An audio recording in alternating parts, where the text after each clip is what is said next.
Let's talk about imposter syndrome.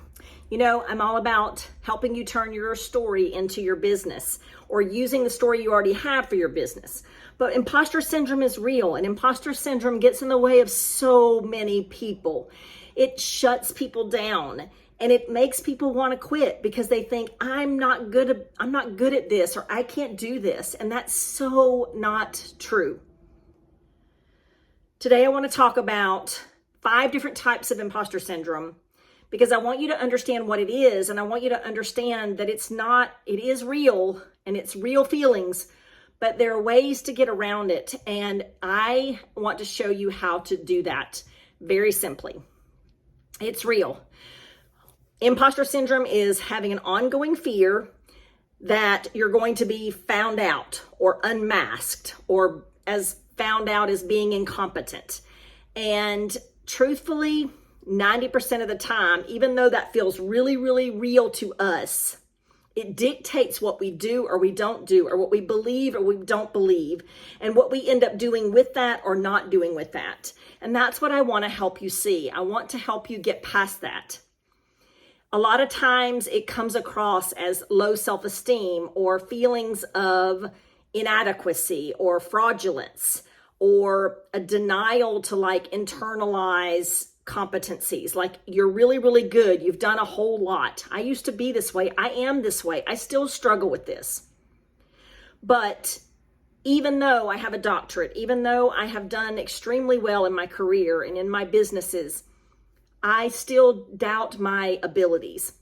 And so I get it. I've been there. I understand it. I have doubted myself more than probably anyone else has, meaning other people in my life. I have doubted myself more than anyone else that I have been around, but it's true. So we also fear success. And I know that sounds crazy, but imposter syndrome can make you fear failure because you don't want to mess up. You don't want to be seen as not knowing or not doing or not being able to.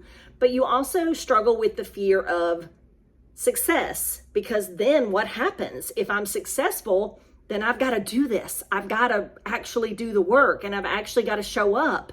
And so that can be just as paralyzing as the fear of failure. So the 5 types of imposter syndrome, let's talk about those, because one is the perfectionist. Okay. The perfectionist is the one that competence or doing something correctly means that you have to do it 100% perfect.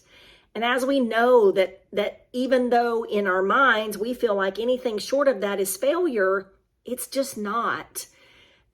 Entrepreneurship, solopreneurship is about failing forward.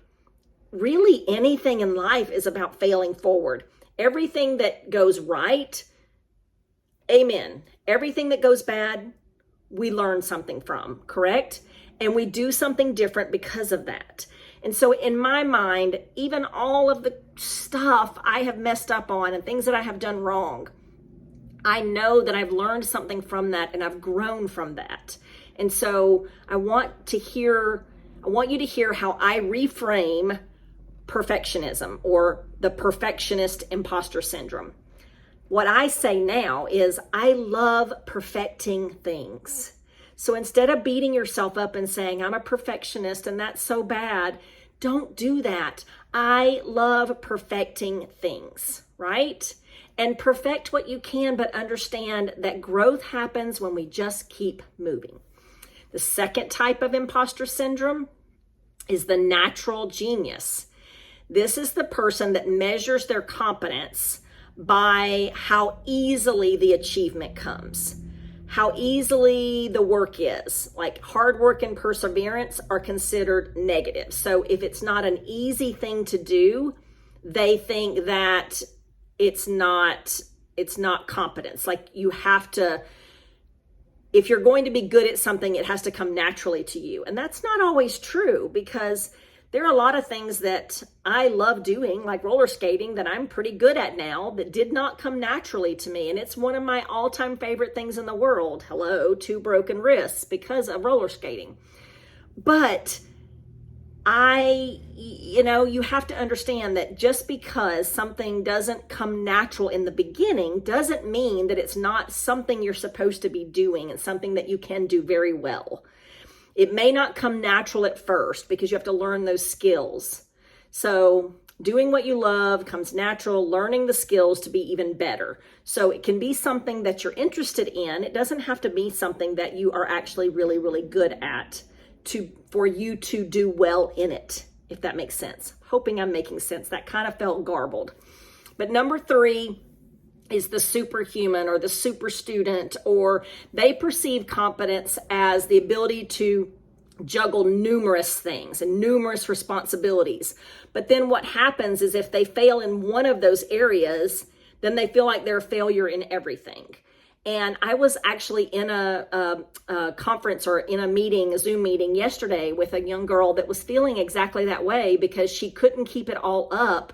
She was feeling like a failure in every part of her life. And I just looked at her and I said, no, you can't be all things to everyone all at the same time. There has to be, sometimes you're going to be the best parent. Sometimes you're going to be the best business owner. And sometimes you're going to be the best child or daughter or son or brother or sister. And sometimes you're just going to be the best person relaxing on the couch, right? We have to have that balance. It's not about being perfect or doing everything correctly in all 5 areas. It just means in all of the areas of your life. It just means that there has to be balance, like an ebb and flow.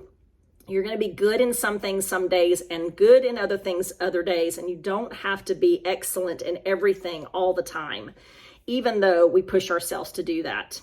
Another type of imposter syndrome, number 4, is the expert. And this is the person that measures their abilities or their competence by how much they know. So they continue to take course after course after course after course after learn this and learn that. And they keep thinking that the more information that they get, then they'll be ready to start a business or to do that thing, start that project or complete something that they want to complete.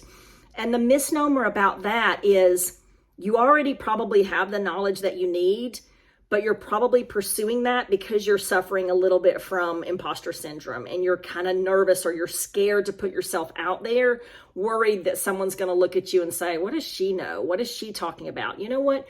You know you and you know your story. And that's why I cling to my story being why my business is built around my story, because no one knows my story but me. No one can share the things I've learned through my story but me. And so when you use your story, no matter it's the story from way back here or the story you just recently had a transformation or your entire transformation from your life, using your story allows you to grow without having that feeling of, I got to have more knowledge. I've got to know more before I can actually do this. Last, we have the soloist. And I think I struggle from most of these myself because when I read these, I'm like, oh gosh, that's me too. But the soloist who's the imposter syndrome, who feels like the soloist, is the person that feels like achievement can only be obtained if they do it themselves. And that asking for help is a weakness. Woo, that is me 100 times over.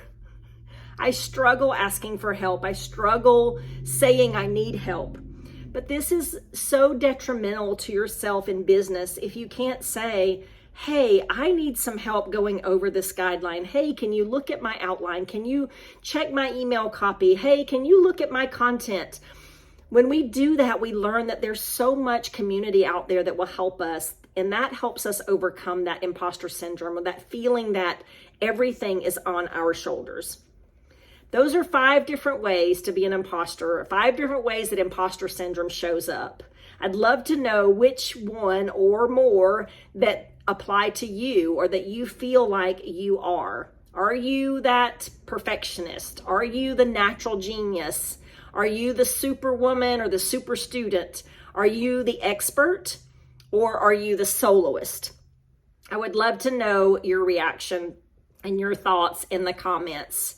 But we just remember, my final thought is that we can't be an imposter in our own story. And if you haven't seen the other videos in this series, I will be doing one once a week, talking about how to turn your story into a business that you love. How you do that, how you come up with that business plan. This last video that I did was actually a walkthrough of my freebie called The Story Success Secrets, the foundational steps to building a business based on your story. And I walk you through that. And I also have an offer of a free 30-minute call with me to walk through that to help you if you would like. That is in my guide. And if you would like that, you can grab that below in the description. The world needs more authenticity. The world needs more people messing up and not doing it perfect. They need more people, business owners, resilient women, moms, sharing their story so that people can relate and we can help one or maybe many by sharing that story. I hope that you'll hear me, and I hope that you'll begin thinking, what if I could share my story? And what if I could help others through what I've been through? If you are out there and you are curious, I would love for you to reach out. I'd love for you to comment below or even just reach out to me privately. My email's in the cover of the YouTube channel, and I'm on Facebook, Cristi.Chauncey. I'm also on Instagram, TikTok, and Pinterest at Chauncey Talks. So if you haven't figured out, I like to talk, and I'm going to be back every week. I hope you'll join me. I hope you'll subscribe. I hope you'll like this video. It helps me to do more and more for you all. You are stronger than you've ever been. You've survived every worst day you've ever had. And I want you to keep going because your story awaits, your story matters, and your story can be a business and a life that you love. Let me show you how it simplifies everything. I'll talk to you soon.